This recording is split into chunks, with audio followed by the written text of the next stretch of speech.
আল্লাহ তাআলা বলেন সুউচ্চ সুমহান, তাআলা ওয়া তাআযামা, সুউচ্চ সুমহান সত্তা সেই আল্লাহ, গোটা কায়নাতের সমস্ত রাজত্ব মালিকানা একমাত্র যার হাতে। কার হাতে? আল্লাহ তাআলা বলেন ওয়াহুয়া আলা কুল্লি শাইইন কাদির। সূরা মুলক, এটা কোরআনুল কারীমের অত্যন্ত ফজিলতপূর্ণ সূরা। 30টা আয়াত এই সূরার। নবীজি সাল্লাল্লাহু আলাইহি সাল্লাম বলেন, এই সূরাটি যে ব্যক্তি নিয়মিত তেলাওয়াত করবে, কিয়ামতের দিন ফেরেশতাদের সাথে ওই ব্যক্তির পক্ষ নিয়ে এই সূরা খাসামাত আন সাহিবিহা, ফেরেশতাদের সাথে তর্ক করবে। ফেরেশতা করে বলবে, আমি সূরা মুলক, এই সূরাকে আমার আল্লাহর এই বান্দা পড়ছে নিয়মিত প্রতিদিন, ওরে জান্নাতে না ঢুকাইয়া আমি যাব না। ফেরেশতা তর্ক করবে যে ওর আমল খারাপ। ওই বলবে, না, ওই সূরা মুলক পড়তো নিয়মিত, ওরে তুমি জাহান্নামে নিতে পারতা না। হাদিসে আল্লাহর নবী বলেন, হাত্তা আদখালাতুল জান্নাহ, এমনকি এই সূরা ওই ব্যক্তিকে জান্নাতে ঢুকাইয়াই ছাড়বে। এমন সূরা মুলক। নবী সাল্লাল্লাহু আলাইহি সাল্লাম বলেন, ইন্না ফিল কুরআনি 30 আয়া শাফাআত লিসাহিবিহা হাত্তা গুফিরা লাহু। কোরআনুল কারীমে 30 আয়াত বিশিষ্ট একটি সূরা আছে, সূরা মুলক, যে সূরাটি কিয়ামতের দিন ওই সূরা তেলাওয়াতকারীর জন্য আল্লাহর কাছে এই পরিমাণ সুপারিশ করবে, অনবরত সুপারিশ করতেই থাকবে, ফলে আল্লাহ তাআলা ওই বান্দাকে মাফি করে দিবেন। তাবারাকাল্লাযী বিয়াদিহিল মুলক ওয়া হুয়া আলা কুল্লি শাইইন কাদির। আল্লাহ তাআলা বলেন, এই গোটা সৃষ্টি, 7 আসমান ও জমিন, গোটা কায়নাত, গোটা মাখলুকাত, 7 তবক জমিনের নিচ আর 7 আসমানের ঊর্ধ্বে, সবটার উপরে, সবটার রাজত্ব মালিকানা কার? আর সবটার উপরে আল্লাহ একই মুহূর্তে পূর্ণ ক্ষমতাবান, পূর্ণ ক্ষমতা। আলা কুল্লি শাইইন কাদির। আল্লাহ তাআলা একটি চালাইতে গিয়ে আরেকটি পরিচালনা করতে অসুবিধা হয়। 7 আসমানের ঊর্ধ্বে তিনি যখন দেখে, ঠিক ওই সেকেন্ডে 7 তবক জমিনের নিচেও তিনি দেখে। হিমালয় পর্বতের চূড়ায় তিনি যখন রিজিক দেয়, 7 তবক জমিনের নিচেও তখন তিনি রিজিক দেয়। সাগর আর পাহাড় সব আল্লাহর কাছে বরাবর, সব আল্লাহর কাছে কি? 7 আসমানের ঊর্ধ্ব আর 7 তবক জমিনের তলদেশ আল্লাহর কাছে কি? বরাবর, সমান, একই সাথে একই মুহূর্তে। আল্লাহ সর্বশক্তিমান, সর্বশক্তিমান। কোনো কিছুই আল্লাহকে দুর্বল করতে পারে না, কোনো কিছু আল্লাহকে বাড়াইতেও পারে না। নবীজি বলছে, তোমরা সবাই সেজদা দিয়া যদি সবাই একেবারে সকলেই যদি মুত্তাকি আল্লাহওয়ালা হও, তবু আল্লাহর শান মর্যাদা বাড়বে না। আর তোমরা সবাইও যদি আল্লাহর নাফরমানি করো, তারপরও আল্লাহর মর্যাদার মধ্যে এক বিন্দু কমবে না। লা ইয়াজিদুহু শাইউন ওয়া লা ইয়ানকুসুহু শাইউন। কারো সেজদা আল্লাহকে বাড়ায় না, কারো নাফরমানি আল্লাহকে কমায় না। আল্লাহ আল্লাহই, তিনি আছেন তো আছেনই, থাকবেন তো থাকবেনই। একই গুণ নিয়ে, একই সত্তা নিয়ে, একই বৈশিষ্ট্য নিয়ে আল্লাহ তাআলা চিরমহিয়ান, চিরবরিয়ান, আল হাইয়ুল কাইয়্যুম। আল্লাহকে চেনো আব্বা, বয়স্ক বাপ আল্লাহকে চিনেন, পর্দার আড়ালের মা তুমি আল্লাহকে চেনো। এই শরীর, এই যৌবন, এই সুস্থতা, এই বেঁচে থাকা আল্লাহর দান, আল্লাহর দান। রাস্তার অসভ্য মানুষকে দেখায় না, বেহায়া নওজোয়ানকে দেখায় না, চরিত্রহীন লম্পটকে দেখায়। আফসোসের ব্যাপার, 30 দিনের পূর্ণ রমজানের পর, আহা, মাত্র 24 ঘন্টা গেল না, পরের দিনে ঈদ। তাহলে 30 দিন রমজান পার করে মাত্র 6 ঘন্টার ব্যবধানে, 12 ঘন্টার ব্যবধানে পরের দিন যারা আবারও অসভ্যতা আর বেহায়াপনা, অশ্লীলতার গান, বাদ্য, নাটক, সিনেমা, মোবাইল, ছবি, ব্যাকসেট, এর মধ্যে উল্লাসে মেতে উঠল, এরা মুসলমান নামের কলঙ্ক। ছি ছি ছি ছি ছি। একটা মাসের রমজান যাদের উপরে এক বিন্দু কোনো এত বড় হাই অ্যান্টিবায়োটিক ঔষধ এক মাস টানা খাইলো যে, কিন্তু ন্যূনতম কোনো কি করলো না, আসল। আস্তাগফিরুল্লাহ, আস্তাগফিরুল্লাহ, আস্তাগফিরুল্লাহ। আল্লাহ আমাদেরকে মাফ করে দেন। প্রিয় যুবক, প্রিয় কিশোর, আমি প্রত্যেক দিন বলি, আব্বা তুমি পয়চা গেলে, নষ্ট হইয়া গেলে, নারী, ছবি, অশ্লীলতা, বেহায়াপনা, মদ, জুয়া, নেশা, জিনা, ব্যভিচার, উলঙ্গতা, নোংরামি, এটা নিয়ে তুমি যদি পৌঁছতে পৌঁছতে গন্ধ ছোটে, এই পৃথিবীর বর্তমান পৃথিবীর বাস্তবতা হইল কেউ তোমার খবর নিবে না। মানুষ এত ব্যস্ত, এখন এত ব্যস্ত, এমনও বহু বহু বাপ আছে 6 মাসে 9 মাসে, 1 মাসে 3 মাসে 2 মাসে, উনি রাতের 2টা বাজে আসে কামের থেকে, উনি সন্তান ঘুমে থাকতে থাকতে আবার কামে জায়গা, উনি হয়তো 2-4 মাসে 6 মাসেও কইতে পারতো না ওনার ছেলে কি আছে, কেমন আছে। উনি ওই সন্তানের জন্য উনি উপার্জন করে, আর ওই সন্তান অমানুষ হইতেছে, সারা রাত উলঙ্গ ছবি দেখে, এবারটা তার লাগিয়া পয়সা কামাই করে, ওটা সময় নাই হেতের খবর নিতে। বুঝেন নাই? আফসোসের বিষয় না এটা। আপনি সংসারের জন্য এত কষ্ট করতেছেন, তা আপনার 365 দিনে আপনার সন্তান, ছেলে, মেয়ে, স্ত্রী কেউ ফজরের নামাজ পড়ে না, তো আপনি কি সংসারে লেগে কি করতেন আছেন? এই হাইওয়ানদের জন্য আপনি কি রোজগার করেন? এই যেডি আপনি কামাই করেন ভাত তরকারি, তো আপনি মরে গেলেও তারা কামাই করতে পারত। এই বাজার সদাই তো এডি হেতেও করতে পারবে। এতিম বাচ্চা মানুষ হয় না, বড় হয় না, কথা বলে না কেন? এতিম বাচ্চা পরে বিল্ডিং করতে পারে না, এতিম বাচ্চা বিয়ে করতে পারে না, তো আর আপনি থাকে কি লাভ? এটি তো হেতে এমনি করতে পারছে। হুজুর আমি থাইকে আমার ফুতে লেগে একখান ঘর করে দিছে, আপনি মরে আছেন, আপনি ফুতে ঘর করতে পারেন। আমি হুজুর নিজে থাইকা ফলারে নিজে বিয়ে করাইছি, আপনি মূল্য হেতে বিয়ে করতে পারবে না? তো এইগুলা বুঝি আমনে থাইকা করণ লাগে। ভাত তরকারি আর বাজার সদাই এগুলো বুঝি আমনে থাইকা করতে হবে মিয়া, এগুলো তো স্বাভাবিক বিষয়। পিতা মাতা, অভিভাবক, তার তো মূল জিম্মাদারি ছিল কু আনফুসাকুম ওয়া আহলিকুম নারা। আল্লাহ বলছে তুমি তোমাকে, তোমার পরিবারের সদস্যদেরকে জাহান্নামের আগুন থেকে বাঁচাও, গুনাহ থেকে বাঁচাও, গুনাহ থেকে। ওয়া'মুর আহলাকা বিস-সালাতি ওয়াসতাবির আলাইহা। আল্লাহ বলছে তুমি নিজে এবং পরিবারের সদস্যদেরকে নামাজের আদেশ করো, তুমি নিজেও নামাজের উপরে মজবুত থাকো। তাহলে পরিবারের ব্যাপারে, স্ত্রী সন্তানের ব্যাপারে আমাদের দায়িত্বটা কি, এটা তো আল্লাহ স্পষ্ট বলে দিয়েছেন। বলেন না, আল্লাযী খালাকাল মাউতা ওয়াল হায়াতা লিয়াবলুয়াকুম আইয়ুকুম আহসানু আমালা। আল্লাহ তাআলা বলেন, আল্লাহই মৃত্যু দিয়ে থাকেন, আল্লাহই জীবন দিয়ে থাকেন। এই জীবন মৃত্যুর আয়োজন, একদিকে প্রতিদিন মানুষের মৃত্যু হচ্ছে, আরেকদিন প্রতিদিন আরেকদিকে মায়ের উদর, মায়ের গর্ভ থেকে আল্লাহ তাআলা নবজাতক সন্তান জন্ম দিচ্ছে। আল্লাহ বলেন একদিকে জন্ম, একদিকে মৃত্যু, এই দুইটাই আমি সৃষ্টি করছি। আর এই যে হায়াত, এই যে বেঁচে থাকা, এই যে এক একজনকে জীবন দিচ্ছি আমি আল্লাহ, 40 হোক, 60 হোক, 30 হোক, 50 বছর হোক, কেন দিচ্ছি? কেন?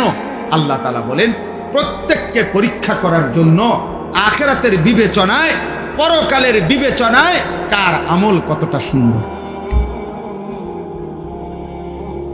মূলত আমরা আসলে বুঝি না আর কি, কিন্তু মূলত বিষয় হলো দ্বীনি মজলিসে, দ্বীনি মজমাতে যত বেশি আগায়া বসা যায় তত বেশি নেকি, অনেক নেকি, অনেক ব্যবধান। এ প্রথম কাতার আর দ্বিতীয় কাতার মসজিদে তো 7 আসমান ও জমিনে ব্যবধান, নেকিতে ব্যবধান। অথচ 2 কাতারের টাইলস সমান, কিন্তু নেকিতে অনেক ব্যবধান। প্রথম কাতারেরও ডান পাশ আর বাম পাশ, নেকিতে অনেক ব্যবধান, ডান পাশে নেকি বেশি। তাহলে এই জন্য হাদিসে আছে, রাসূলুল্লাহ সাল্লাল্লাহু আলাইহি ওয়াসাল্লাম বলেন, প্রথম কাতারে কি পরিমাণ নেকি যদি তোমরা বুঝতে, তাহলে তোমরা প্রথম কাতারে বসার জন্য নিজেদের মধ্যে লটারি দিয়ে হলেও বসার চেষ্টা করতে। এত উৎসাহিত করছে রাসূলুল্লাহ সাল্লাল্লাহু আলাইহি ওয়াসাল্লাম। কোরআনুল কারীমের মধ্যে আছে, উলাইকা ইউসারিউনা ফিল খায়রাত ওয়া হুম লাহা সাবিকুন।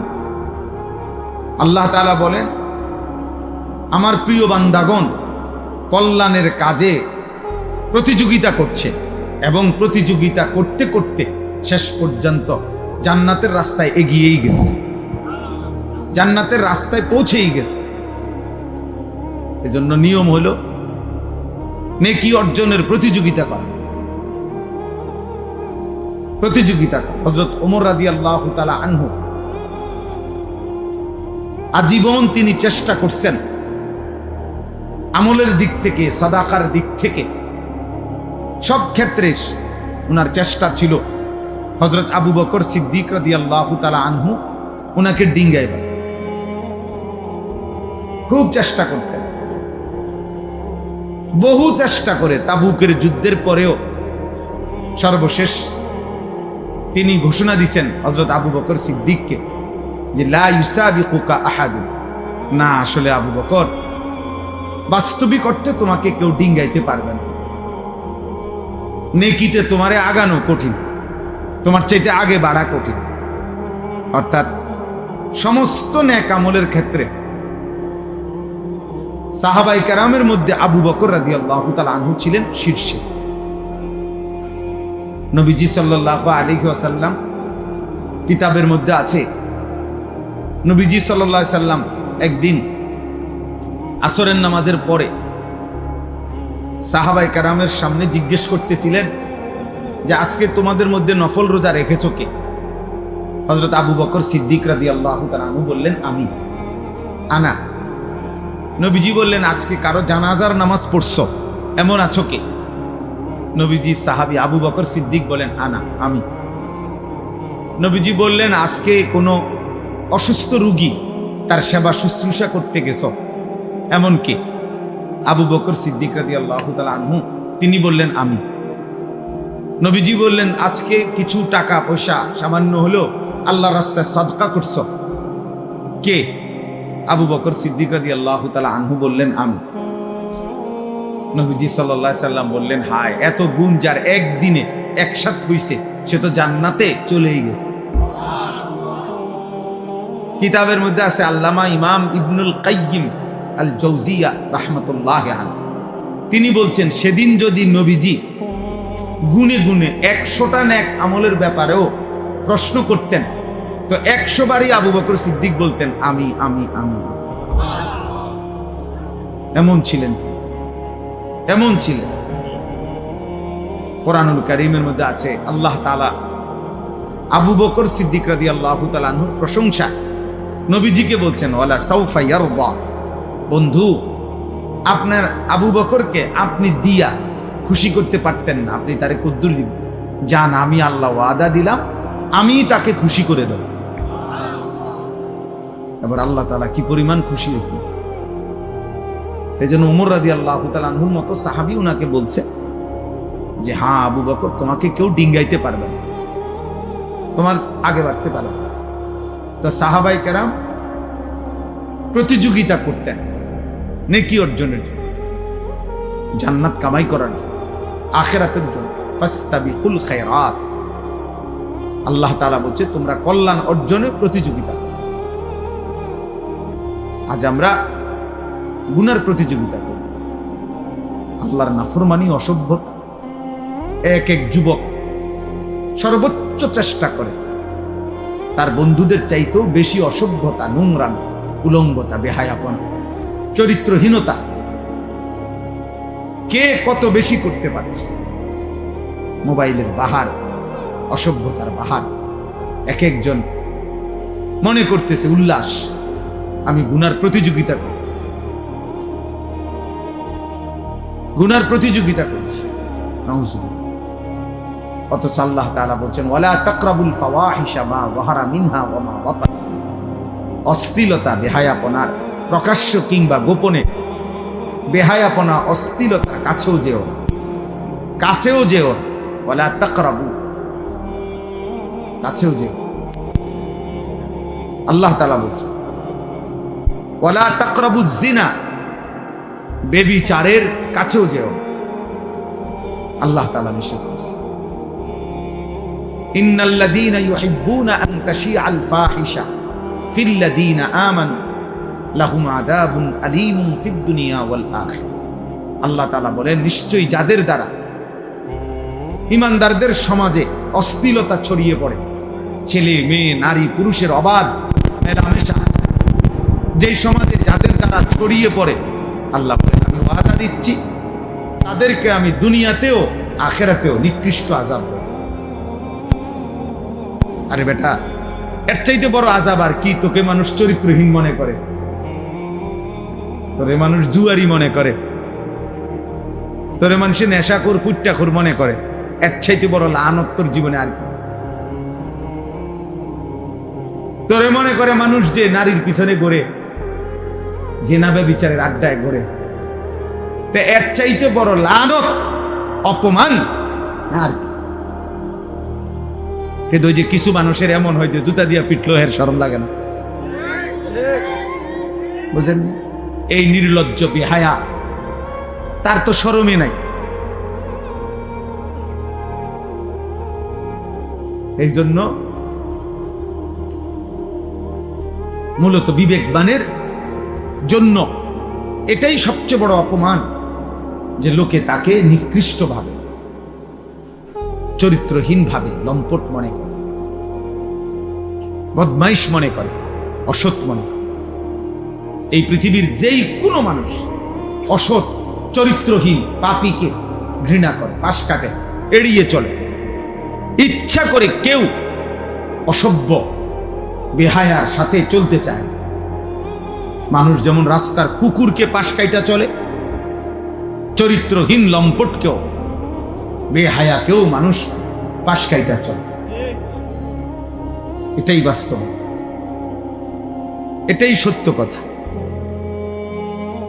এই জন্য বাবা, চাচা, ভাই, নওজোয়ান, কিশোর, আত্ম উপলব্ধি, বিবেকের বোঝাপড়া, নিজের সাথে নিজের বোঝাপড়া অনেক বড় নিয়ামত। যে আমি আমাকে আন্দাজ করতে পারি কিনা যে মানুষ আমাকে কি মনে করে,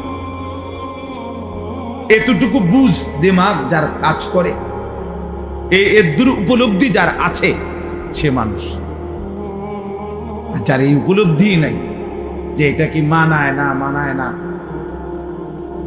অনেক ছেলে আছো তোমরা এটা বুঝো না, এটা হুজুর, ইমাম সাহেব, আলেম, নামাজি ব্যক্তি, পর্দানশীল নারী, হ্যাঁ, বয়স্ক মানুষ, আমার চাচা দাদার বয়সী মানুষ, ইত্যাদি ইত্যাদি, কোনো কিছুতেই যার গুনার মধ্যে কোনো পরিবর্তন নেই, এক তালে সে আছে এই গান, বাদ্য, মোবাইল, নাটক, সিনেমা, বেনামাজি জীবন, এই তামাশা নিয়ে। তাহলে এই লোক, তার তো আসলে বিবেক বুদ্ধি বোধ কাজ করে না, কাজ করে। এ তো কোনোভাবেই মানুষ হইতে পারে। এজন্য আত্ম উপলব্ধি অনেক বড় সম্পদ, নেয়ামত, যে আমি আমাকে বুঝা, উপলব্ধি করে। এজন্য আল্লাহ তাআলা কাউকে যখন চূড়ান্ত শাস্তি দেয় দুনিয়াতে, কোন মানুষের উপরে, তাফসিরে আছে, কোন মানুষের উপরে আল্লাহর দুনিয়াতে সবচেয়ে বড় শাস্তি কি?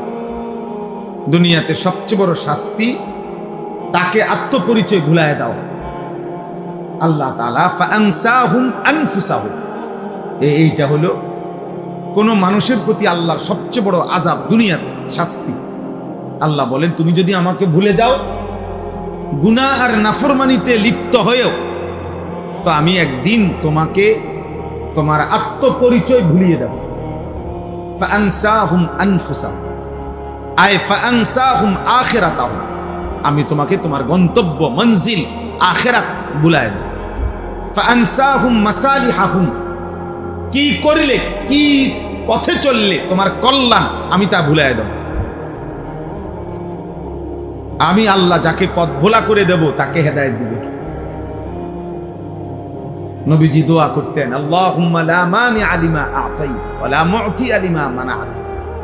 আয় আল্লাহ, আপনি দিলে বাধা দিবে কে, আপনি না দিলে দেবে কে? নবীজি দোয়া করতেন, আরে খুতবার মধ্যে বলতেন, মান ইয়াহদিহিল্লাহ ফালা মুদিল্লা লাহু ওয়া মান ইউদ্লিলহু ফালা হাদিয়া লাহু। আমরা বক্তারা, ওয়াইজরা, ইমাম সাহেবরা সবাই ওয়াজ শুরুর আগে খুতবার মধ্যে এটা বলে। অর্থ কি? আল্লাহ যাকে হেদায়েত দেয় তাকে পথভ্রষ্ট কেউ করতে পারবে না। আল্লাহ যাকে গুমরাহ পথ হারা করে দেয় তাকে কেউ হেদায়েত দিতে পারে। এই জন্য নাফরমান, তুমি সেজদা দাও না, নামাজ পড়ো না, আরে বেটা তোর মালিক তোর সেজদা চায় না। আল্লাহ তাআলা যেন বলে, ঠিক আছে বান্দা, আর কয়েকটা জানোয়ারও খায়, তুই জানোয়ারও খা। সেজদাবিহীন তো আমার আরো জানোয়ার আছে, ওই জানোয়ারদের সাথে তুইও একটা জানোয়ার, তো ঠিক আছে। কুকুর বিড়াল খাইলে আর তুই খাইতে সমস্যা নেই, ঠিক আছে। যেহেতু সেজদা ছাড়াও আমি আরো অনেক জানোয়ারকে খাওয়াই, তো তোমার মতো দুই একটা জানোয়ার খাওয়াইলে আর অসুবিধা নেই। সমস্যা কোথায়? এজন্য আত্ম উপলব্ধি চাই। এই মাহফিল, এই ওয়াজ, কোরআন সুন্নাহর এই আলোচনা দিল জাগাইতে চায়। আল্লাহ তাআলা কোরআনুল কারীমের মধ্যে বলছে, নাফরমান মূলত তাদের চোখ অন্ধ না, ওয়ালাকিন তা'মাল কুলুব, তাদের অন্তর অন্ধ, তাদের দিল অন্ধ, ভিতরের অন্তর চক্ষু মরে গেছে। গুনাহ, আল্লাহর নাফরমানির ধারাবাহিকতা দিল মাইরা ফেলছে। চোখে তো দেখে মনে হয়, কিন্তু দিল মুর্দা হয়ে যাওয়ার কারণে ওই চোখ যা উচিত দেখার তা দেখে না, এই কান ঠিক যা শোনা উচিত তা আর শুনে না। কারণ দিল অন্ধকার হওয়ার কারণে যা প্রকৃত অর্থে কল্যাণকর নাফরমানের চোখ আর তা দেখেও না, কানে শুনেও না, তা দিমাগে উপলব্ধিও করে। এটাই আল্লাহ তাআলা বলছে, লাহুম কুলুবুল লা ইয়াফকাহুনা বিহা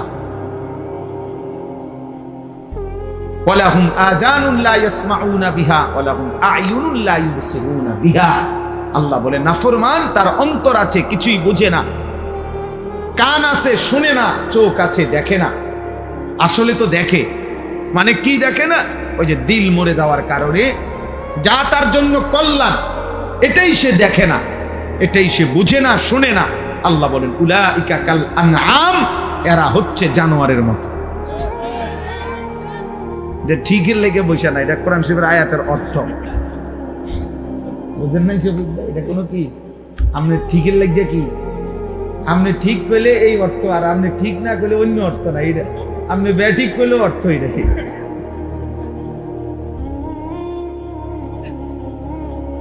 এটা অর্থ এটাই যে সে জানোয়ার, বালহুম আদাল, অথবা তার চাইতেও নিকৃষ্ট। এজন্য দিল জাগানো, সুম্মা তালিনু জুলুদুহুম ওয়া কুলুবুহুম ইলা যিকরিল্লাহ। আল্লাহ তাআলা কোরআনুল কারীমের মধ্যে বলছেন, আমার কোরআনের মুজিজা হলো এই, কোরআনুল কারীম কেউ যখন দিল দিয়া শুনতে থাকে, মনোযোগ দিয়া একটা পর্যায়ে শুনতে শুনতে অল্প সময়ের ব্যবধানে তার সারা দেহ এবং তার অন্তর আমি আল্লাহর স্মরণ, আমার জিকির, আমার বন্দিগিতে সেজদায় নুয়ে পড়ে, জমিনে ঝুঁকে পড়ে। কেউ যদি আমার কথা, আমার কোরআন মনোযোগ দিয়ে শুনতে থাকে, এই যে ওয়াকুলুবুহুম, দিল পর্যন্ত আল্লাহর দিকে ঝুঁকে যায়, সারা দেহ আল্লাহর প্রতি ঝুঁকে যায়, এটা কোরআনের মুজিজা। এজন্য অনেক মানুষ আছে কোরআন কারীমের কথা মসজিদে মাসের পর মাস, সপ্তাহের পর সপ্তাহ, জুম্মার পর বয়ান শুনবার পরেও দিলের কোনো পরিবর্তন নেই। কারণ আসলে দিলের মধ্যে এমন অন্ধকার ঢাকা আছে, সেই অন্ধকার, সেই কালো, সেই দাগ, সেটা উঠতেই আসে না, যার কারণে আলো ফুটে না। দিল জাগে না, অন্তরাত্মা পরিষ্কার হয় না। এই জন্য প্রিয় ভাই, প্রিয় বাবা, পর্দার আড়ালের মা বোন, প্রত্যেকের জন্য এটা উচিত এই কথাটা ভাবা বুঝা, আল্লাহর কথা মনোযোগ দিয়ে শুনতে হয়, দিল দিয়ে শুনতে হয়। আমি সব সময় এটা বলি, সারা বছর বয়ানে আমি এই কথা এটা বলি যে আল্লাহর কথা দিল দিয়ে শোনো। এই জুড়াইতে জুড়াইতে শুনলে ফায়দা হয় না, বুট খাইতে খাইতে শুনলে উপকার হয় না, মোবাইল টিপতে টিপতে, মোবাইল নিয়ে ব্যস্ততা থাকলে দিল জমে না, অন্তর খোলে না। কোরআন কারীমের মধ্যে আছে, আল্লাহ তাআলা বলছে ফামাইয়ুরিদিল্লাহু আইয়াহদিয়াহু ইয়াশরাহ সাদরাহু লিল ইসলাম। আল্লাহ নিজে যাকে হেদায়েত দিতে চান, আল্লাহ তার অন্তর ইসলামের জন্য খুলে দেন। এটা আল্লাহর ফয়সালা। আল্লাহ দিল খুলে দেয়, শারহে সাদর, বক্ষ উন্মোচন করে দেয়। মুসা আলাইহিস সালাম আল্লাহর কাছে দোয়া করছেন, রব্বিশরাহ লি সাদরি, আল্লাহ আমার সিনা উন্মোচন করে দাও। আল্লাহ নবী সাল্লাল্লাহু আলাইহি সাল্লামকে, নবীজিকে আল্লাহ বলছে আলাম নাশরাহ লাকা সাদরাক, বলেন তো বন্ধু, আমি কি আপনার বক্ষ উন্মোচন করে দেই নাই? আমি তো দিয়েছি, আমি তো দিয়েছি। আল্লাহ তাআলা বলছে আফামান শারাহাল্লাহু সাদরাহু লিল ইসলাম ফাহুয়া আলা নূরিম মির রাব্বি। আল্লাহ বলেন, যাকে আল্লাহ তাআলা নিজে তার বক্ষ ইসলামের জন্য খুলে দিয়েছেন, আল্লাহই তার অন্তরে আল্লাহর পথে চলার জন্য, জান্নাতের পথে চলার জন্য আল্লাহ তাআলাই কুদরতি ভাবে তার অন্তরে নূর, আলো জ্বালিয়ে দিয়েছে। এবার গুনার মাজমার ভিতরে থাইকাই সে আল্লাহর পথে চলতে থাকে। হাজার লক্ষ বেপর্দা মহিলার ভিতরে থাইকাও এই সমাজে অসংখ্য এমন ইমানদার নারী আছে যে গোটা মহল্লা বেপর্দা, প্রত্যেক ঘরে ঘরে টেলিভিশন চলে, এর ভিতরেও 2 জন 4 জন 10 জন 20 জন 50 জন এমন ইমানদার নারী আছে যারা নর্তকীর নাচও দেখে না, নিজের ইজ্জতের হেফাজত করে আমৃত্যু যারা পর্দার উপরে নিজেকে পরিচালিত করে। সমাজের কোনো উত্থান পতন, নর্তকীর কোনো উল্লাস, বেপর্দা নারীর কোনো বেহায়াপনা ওদের উপরে কোনো আসর করে। এমন অসংখ্য যুবকও আছে আলহামদুলিল্লাহ, যারা চারদিকের বন্ধুরা সব উল্লাস করে, নাচে, ফুর্তি করে, জিনা করে, মদ খায়, গাঁজা খায়, উলঙ্গ ছবি দেখে, নর্তকীর নাচ দেখে, মোটর সাইকেলের আড্ডা দেয়, অসৎ নারীর পিছনে জীবন শেষ করে, এমন অসভ্য জন্তুদের সাথে থেকেও এমন অসংখ্য যুবক আছে যে 5 ওয়াক্ত নামাজ তার রবের সেজদা আদায় করে। হ্যাঁ মিয়া, আলহামদুলিল্লাহ। জমিন কখনোই ভালো মানুষ থেকে কি হয় না, খালি হয় আল্লাহর কুদরত। অসৎ মানুষ দ্বারা জমিন কখনোই পরিপূর্ণ হবে আর পৃথিবী থাকবে এমনটা হবে না। আল্লাহ নবী সাল্লাল্লাহু আলাইহি সাল্লাম বলেছেন, শতভাগ মানুষ যখন অসৎ হবে, ঠিক তখনই শতভাগ 100 জনই যখন অসৎ হবে, শিরারুল খালক, আল্লাহ নবী বলেন ঠিক তখনই ইসরাফিল ফু দিবে। ইসরাফিল কি দিবে? আল্লাহ তাআলা অসতের উপরে জমিন 1 মিনিটও রাখবে না, 1 মিনিট। বলে তো এখন যে ওই যে ভালো মানুষ আছে, ওদের উসিলায় বাকি নাফরমান গুলো খায়, এখন যে নামাজি আছে, তাহাজ্জুদওয়ালা বান্দা আছে, চোখের পানি ফেলে, কাঁদে, আল্লাহর কাছে আহাজারি রুনাজারি করে, এদের বরকত, এদের বরকতে। এই জন্য আমরা প্রত্যেকেই আমাদের জীবন চলার পথে কেউ গুরুত্ব দেন আর না দেন, আমরা আলহামদুলিল্লাহ দুয়ারে দুয়ারে আমরা বলে যাই। বয়স্ক বাবা যারা আছেন তাদেরকেও বলি, বাবা শেষ বয়স আল্লাহ যাদেরকে দিছেন আপনি কদর করেন, আপনি হিসাব মিলায় যান। এই পৃথিবীর আমনে মরার পরও পৃথিবী থাকবে, এই আমনে মরার পরও বাংলাদেশে ইলেকশন হইব, বুঝেন না কথা? তারেক রহমানের পরেও আরো কেউ প্রধানমন্ত্রী হবে, উনিও একদিন ইন্তেকাল করবে না? অতএব কে আসে কে যায়, দিন শুধু কেবল দুনিয়া দুনিয়া নিয়ে ব্যস্ত থাকা। 60 বছর 70 বছর 50 বছর বয়স্ক মানুষের মানায় না, উচিত না। 60 বছর বয়স এখনো উনি ওই জির ঘরের নাতি, পুতের ঘরের নাতি নিয়া তার বিয়ে লইয়া উনি গ্রামের আরে হ্যাঁ, পুতের ঘরের নাতির বিয়ের জন্য পুতের ঘরের নাতির বিদেশের টাকা, সুদের টাকা, কিস্তির টাকা উনি খোঁজে। কত বড় অসভ্য মানুষ, কত বড় বেখবর, যার কবর দেখা যায়, যার কবর দেখা যায়, যার মৃত্যু মুখোমুখি, উনি এখনো কিস্তি টাকা খোঁজে, সুদের টাকা খোঁজে। ছি ছি ছি। মানে মনে করছে আমার চারদিকের বাকি মানুষগুলো যদিও মারা গেছে, ওরা বোকা ছিল এই কারণে মরে গেছে। আল্লাহর রহমতে আমি যেই চালাক, আশা করি আমি মরতাম না, উনি মারা যাবেন। আপনার চাইতে চালাক, বুদ্ধিমান, শক্তিমান মানুষ পৃথিবীতে আগে বেশি ছিল। হযরত আদম আলাইহিস সালাম 60 হাত লম্বা ছিলেন। কয় হাত? 60 হাত।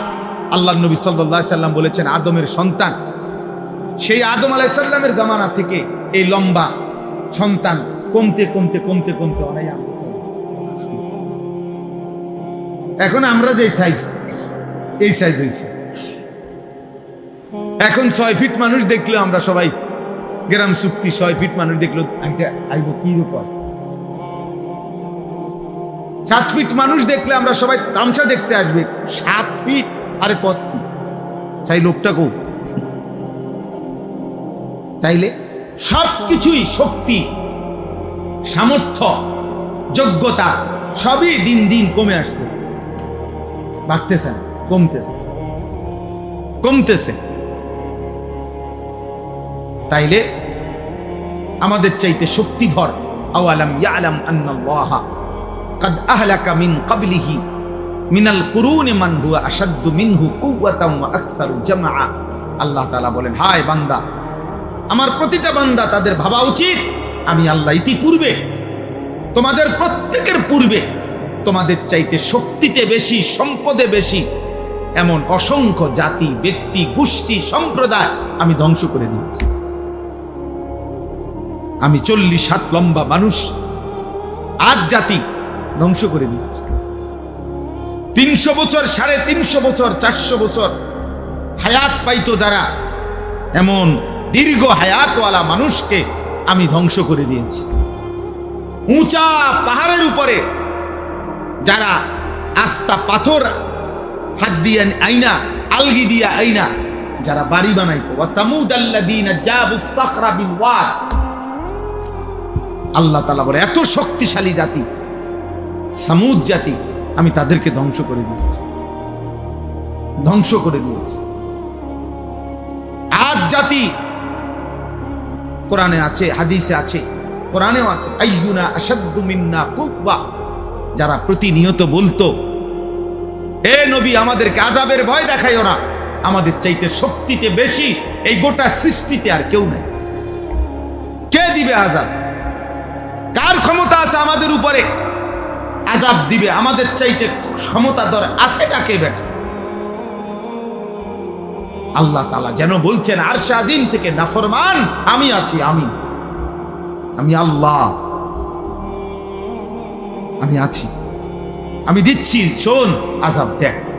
তো আল্লাহ কোরআনুল কারীমের মধ্যে বলছে 7 লায়ালিন ওয়া 8 আইয়াম, 7 রাত 8 দিন এক টানা এই নাফরমান জাতির উপরে আমি তুফান লাগাইছি, ঝড় তুফান চলছে 8 দিন 7 রাত এক টানা। আল্লাহ তাআলা বলে 7 দিন 7 রাত 8 দিনের তুফান শেষ হওয়ার পরে একটা বাচ্চা, বুড়া, জওয়ান একজনও বাঁচে নাই, বরং পুরা জাতি লম্বা লম্বা খেজুরের গাছ ভাঙ্গা ভাঙ্গা ঝড় তুফানে যেমন ভাঙ্গা পড়ে, এই লম্বা লম্বা 40 হাত লম্বা মানুষগুলো এইভাবে সবগুলো কাটা খেজুর গাছের মতো মাটিতে পড়ে ধ্বংস হয়েছে। কাআন্নাহুম আজাজু নাখলিন খাফিয়া। এজন্য সবাইকে বলি, বাবাদেরকে বলি, ছেলেদেরকে বলি, পর্দার আড়ালের মা বোনকে বলি, গাদ্দারি করো না বাপ। ফাইজলামি করতেছো যারা, আল্লাহর সাথে করতেছো মনে রাখ। যারা নামাজ পড়ো না, একটা বেয়াদব, তুই আল্লাহর সাথে বেয়াদবি করছিস। তোর মতো গাদ্দার, তোর চাইতে ক্ষমতাধরকে একটা লাথি দিলে ফেরেশতা এই পৃথিবীর আর শেষ প্রান্ত তোরে খুঁজে পাওয়া যাবে না বেটা। একটা লাথি দিলে ফেরেশতা যদি শুধু ফাসাতে একটা লাথি দেয় আল্লাহর হুকুমে, আর কোনোদিন তোকে খুঁজে পাবে না বেটা। এক একজনের মাতবুরি আর এক একজনের অহংকার দেখলে, বেয়াদবি দেখলে মনে হয় যেন আল্লাহকে কিছুই মনে করে না। কি রাজান বেড়া, কি নাম চা বেড়া, যা বেটা। এই সমস্ত হুজুরদের কথা বেটা বাদ দিয়ে খালি বলে ঠিক আছে বেটা। হুজুরদেরকে বাদ দিয়া, আলেমদের কথা বাদ দিয়ে, আল্লাহর কোরআন রাসূলের সুন্নাহ বাদ দিয়ে কি ভোগ করছো? আহামরি কি দুনিয়া ভোগ? 8 ঘন্টা লাগাইয়া সে আড্ডা দিছে জিঙ্গাইলে। আমি বহুত ছেলে কি করছো, 1 প্লেট চটপুটি খাইছে। বলদ, 1 প্লেট চটপুটি খাইতে বুঝি 8 ঘন্টা মানুষ সময় নষ্ট করে। কামলা বুঝেন নাই? এই দূরে অনেক মুরব্বী মানুষরা 4 ঘন্টা চা দোয়ানে গপ মারছে। চাচা কিটছেন এতক্ষণ, এই 1 কাপ চা দিয়ে বিস্কুট খাইছে। 4 ঘন্টা লাগাইয়া, 4 ঘন্টা লাগাইয়া চাচা মিয়া এই বিস্কুট দুইয়ান খাইছেন। আমরা যদি 4 ঘন্টা যদি একটা আতি খাইয়া লাইতেন তো মনটারে বুঝাইতাম যে একটা আতির গোস্ত খাইয়া লাইছে, একটা আস্তা মহিষ খাইয়া লাইছে, তত মনটারে বুঝাইতাম যাক মাশাআল্লাহ দুনিয়া ভোগ করছে। কি হোক তাহলে তো একটা মনটারে বহন দিয়ান খাইছে।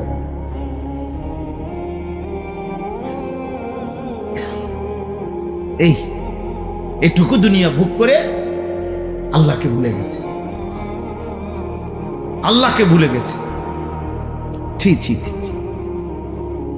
সামান্য এইটুকু দুনিয়ার জন্য আল্লাহকে ভুলে যাওয়া, এটা বোকামি ছাড়া আর কিছু না। আল্লাহ বলছে বান্দা, আল্লাহাকুমুত তাকাসুর হাত্তা যুরতুমুল মাকাবির। দুনিয়ার নেশা তোমাদেরকে আখিরাত ভুলাইয়া দিল, কিন্তু যত ভুলেই থাকো না কেন এ কথা মনে রেখো, একদিন তোমাকে কবরস্থানেই পৌঁছতে হবে। এখানে সূরা বাকারা তো আছে, আল্লাহ তাআলা বলে কোরআনুল কারীমের সূরা বাকারাতে আছে, ইহুদিরা, কাফেররা, মুশরিকরা চাইতো লাউ ইউআম্মারু আলফা সানা, যদি তাদেরকে 1000 বছর হায়াত দিত কতই না ভালো হইত, পৃথিবী ভোগ করত। আল্লাহ তাআলা বলেন হে নাফরমান, এই যে পাইছি দেখছেন একটা উঠেছে, এই যে এই পৃষ্ঠাটা, ইয়াওয়াদ্দু আহাদুহুম লাউ ইউআম্মারু আলফা সানা। আল্লাহ তাআলা বলেন নাফরমান আল্লাহর চায় সে যদি 1000 বছর হায়াত পায়। আল্লাহ বলেন আরে বলো, ওমা হুয়া বিমুজাহজিহি মিনাল আযাবি আন ইউআম্মার, তুমি আগে এটা বলো 1000 বছর না 10,000 বছরও যদি হায়াত পাও, এরপরেও মৃত্যু তো তোমাকে বরণ করতেই হবে। তো কেমনে বাঁচতে বাঁচতে নয়তো 1000 বছরই বাঁচলা আর কি, এরপরেও কি মরতা না? কথা বলে না? এরপরেও কি আযাবের মুখোমুখি হইতা না? তাহলে যে সত্য নিশ্চিত গ্রহণ করতেই হবে, তাকে ভুলে থাকা কেন? বুঝো নাই বাবা? তুমি আগে এটা বুঝ করো। আমার কথা হলো, তোমরা যারা নামাজ পড়ো না, তোমাদের চেহারা দেখলেই তো বোঝা যায় বেনামাজি বেশি। তো তোমরা বাবা এটা বলো, তোমরা যারা ভাবতেছো, তুমি যুক্তিতে তোমার বিবেকের সাথে বোঝাপড়া করো। তুমি যদি মনে করো আর অনেক দিন বাঁচবা, তো সেটা কয় দিন? 1000 বছর? আল্লাহ বলছে 1000 বছরে বাঁচো, ঠিক আছে, কিন্তু এরপরও বলো 1000 বছর পরে হইল তুমি আল্লাহর আযাব থেকে নিজেকে রক্ষা করতে পারবা কিনা বল।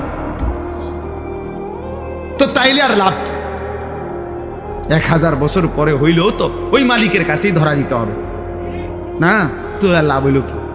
এ ধরা যেহেতু নিশ্চিত, আল্লাহর কাছে ফেরা যেহেতু নিশ্চিত, মৃত্যু যেহেতু নিশ্চিত, তাইলে এটাকে গ্রহণ করা এটাই উচিত। গত পরশুদিন আমি আমার শায়েখ আল্লামা মুফতি মুশতাকুর নবী কাসিমি হুজুরের সাথে বরিশাল ছিলাম মাফ। ওইখানে একজন ডিআইজি সাহেব, পুলিশের ঊর্ধ্বতন কর্মকর্তা, উনি একটা সুন্দর কথা বলছেন, ভাল লাগছে ওনার এই কথাটা। উনি বলছেন আমাদের জীবনের সবচেয়ে অনিশ্চিত হলো বেঁচে থাকা, আর আমাদের জীবনের সবচেয়ে নিশ্চিত বিষয় হলো মৃত্যু। আমরা মরে যাব এটাই নিশ্চিত বিষয়, আমরা বেঁচে আছি এটা অনিশ্চিত বিষয়। ঠিক কতক্ষণ বেঁচে আছি তার কোনো নিশ্চয়তা আমাদের কাছে নাই। আমাদের গতকালকে কুমিল্লা কালাকচুয়া মিয়ামি হোটেল, একটা বিখ্যাত হোটেল, আমাদের বাংলাদেশের একজন প্রখ্যাত আলেম, ঢাকা জামিয়া রহমানিয়া আরাবিয়া শেখুল হাদিস আল্লামা মামুনুল হক দামাত বারাকাতুহুমের যে মাদ্রাসা, ওইখানকার মুহাদ্দিস প্রধান মুফতি হযরত মাওলানা মুফতি আব্দুল মুমিন রাহিমাহুল্লাহ তাআলা হুজুর গতকালকে ঢাকা যাচ্ছিলেন পরিবার নিয়ে।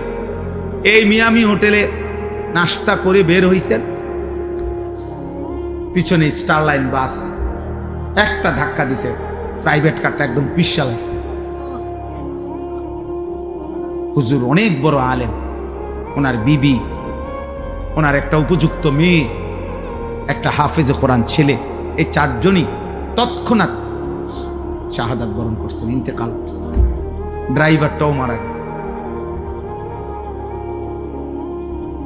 এই 10-5 মিনিট আগে যে মাত্র নাস্তা করলো, হোটেল থেকে বের হলো, যে জানতো না আগামীর মুহূর্ত শুধুমাত্র এখান থেকে এখানে রাস্তা পার হইতেছে।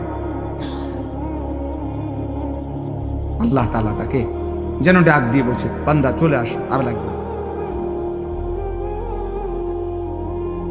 তাইলে এত নিশ্চিত মৃত্যু যার প্রতি ঘন্টা মিনিট সেকেন্ড মৃত্যু, যার কাঁধে ঘাড়ে মৃত্যু, যার ঘাড়ের কাছে, তার এত উল্লাস, এত অসভ্যতা, এত নাফরমানি মানায় না রে আব্বা, মানায়। এত নোংরামি মানায় না। যদি কমপক্ষে 100 বছরের নিশ্চয়তাও থাকতো, তাইলেও একটা কথা ছিল যে ঠিক আছে, আমি গুনে গুনে 60-70 বছর পরে আমি যেহেতু 100 বছর বাঁচবো, 60-70 বছর পরে ভালো হয়ে যাব, তার তো কোনো নিশ্চয়তা আমাদের কাছে আছে কি? এদিন আমি নাজিরা বাজারে, এই গত 3 দিন আগে রাত্রে 2টা-2:30টার দিকে ইউটার্ন নিচ্ছি আমার গাড়ি, ঠিক ইউটার্নের মুখে মোটরসাইকেল, মনে আমি ইউটার্ন নেওয়ার 10-15 মিনিট আগে খুব সম্ভব হবে বাড়ি দিছে মোটরসাইকেল রে। এই মোটরসাইকেল হেলমেট পরা লোকটা লাশ পড়ে আছে, আর তাকাই এলো, খোঁচা খোঁচা দাঁড়িয়ে আছিল, চেহারাটা মাঝ বয়সী লোক হবে। হায়, এভাবে প্রতি মুহূর্তে ফেরিতে উঠছে বাস, আস্তা বাস পানিতে পড়ে গেছে। বাবা চিৎকার করতেছে সন্তানের জন্য, মা চিৎকার করতেছে সন্তানের জন্য। চলন্ত ট্রেন আমাদের পদুয়ার বাজার, এবারের ঈদের পরে মনে হয় যেন মৃত্যুর মিছিল চলতেছে। কি আশ্চর্য, এটা বুঝি না মালিকের ফয়সালা কিভাবে। প্রতিদিন যেন অ্যাক্সিডেন্ট, মৃত্যুর মিছিল শুরু হয়েছে, লাশের যেন মিছিল শুরু হয়েছে।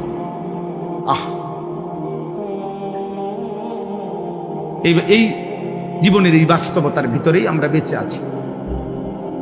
আল্লাহ তাআলা আমাদের 30 দিনের রমজান পূর্ণ দিয়েছেন, হায়াত দিয়েছেন, সবে কদরের নিয়ামত দিয়েছেন, 5টা জুমা দিয়েছেন, 1 রমজান, রহমত, মাগফিরাত, নাজাত সব দিয়েছেন, আমাদেরকে নসিব করেছেন। আল্লাহ যেন বলছে, বান্দা আমি পুরা রমজান কতজনকে কবরে নিয়ে গেছি রে, তোরে নেই নাই, যা দয়া করে। পুরা রমজান মানুষ মরে নাই, মানুষের মৃত্যু হয়েছে কিনা বলে? রোজাদার মানুষ মরে নাই, ভালো মানুষ মরে নাই, নেককার লোক মরে নাই। তো আল্লাহ তাআলা এর মাঝে আমাকে আপনাকে হায়াত দিলেন, বিনিময়ে একটি মাস রহমত, মাগফিরাত, নাজাত, রোজা, তারাবি, ইফতার, সাহারি, এতেকাফ, শবে কদর, একটা একটা আমলের সর্বনিম্ন নেকি 70। জাহান্নামের দরজা বন্ধ, জান্নাতের দরজা খোলা, রহমতের দরজা খোলা, শয়তান শেকলে বন্দি।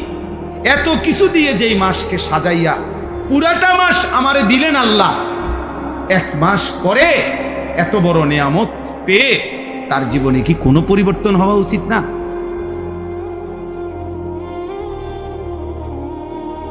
ধিক তোদের কপালে, থুতু তোদের কপালে। এত বড় রমজান হায়াত পাইয়া এরপরও যাদের কপালে সেজদা দিলাম, থুতু তোদের কপালে, থুতু মারি, থুতু তোদের কপালে।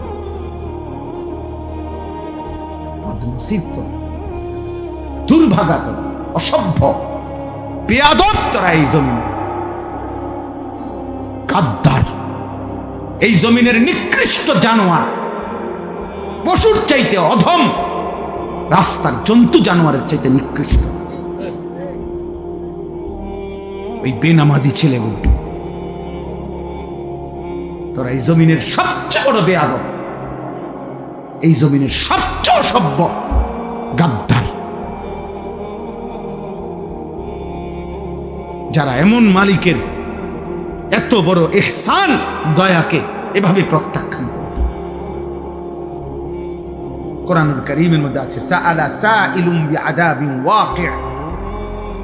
মক্কার কাফের, বেঈমান নবীজি যখন বলতো আল্লাহ তোমাদেরকে আল্লাহর ইবাদত না করলে, ঈমান না আনলে আযাব দিবে, তো মক্কার এক কাফের ছিল নজর ইবনে হারেস, কাফের সর্দার। এই বেঈমান নবীজির সামনেই বলতো, হে আল্লাহ, মুহাম্মদ যে কয় আমরা তোমারে না মানলে কি আযাব দিবা বলে, চাই কি আযাব চাই দাও। খোদার কসম তাফসীর আছে। এই বেঈমান এটা বলতো, নবীজিকে বিদ্রুপ করতো। এই এখন দেখ কি আযাব চাই, আপনার কাছে কিতা আযাব আছে, এইভাবে বলতো। আল্লাহ তাআলা বলে, বন্ধু, এই বেঈমান আপনার সামনে আমি আল্লাহর আযাব চাচ্ছে, আপনি তারে বলেন লিল কাফিরিনা লাইসা লাহু দাফি', নিশ্চিত আযাব আসবেই আসবে। সেই আযাব যখন আসবে, শুরু হবে, তো গোটা কায়নাত মিলেও আর এটা প্রতিহত করতে পারবে আর কেউ পারবে। মাতবুরি তো মাতবুরি আমরা সবাই দেখাই, এক একজনের মাতবুরি দেখলে, হ্যাঁ, এক এক ছেলে তোমাদের অহংকার আর মাতবুরি দেখলে মনে যেন তোমরা 7 মহাদেশের বাদশা। কিন্তু সামান্য যদি 1 ঘন্টায় 6 বার পাতলা পায়খানা হয়, এরপরে দেখা যায় আর অহংকার ছুটে যায়। তাহলে বড়াই করো কেন আব্বা? যার পেট থেকে বেশি পায়খানা বেশি বাইরিলে যে অসহায় হয়ে যায়, দুর্বল হয়ে যায়, সামান্য পায়খানার সামনে যে নিজের শক্তি ধরে রাখতে পারে না, এমন দুর্বল মানুষ, তার জন্য অহংকার করা সাজে? বলে আল্লাহ আমাদেরকে বুঝ দান।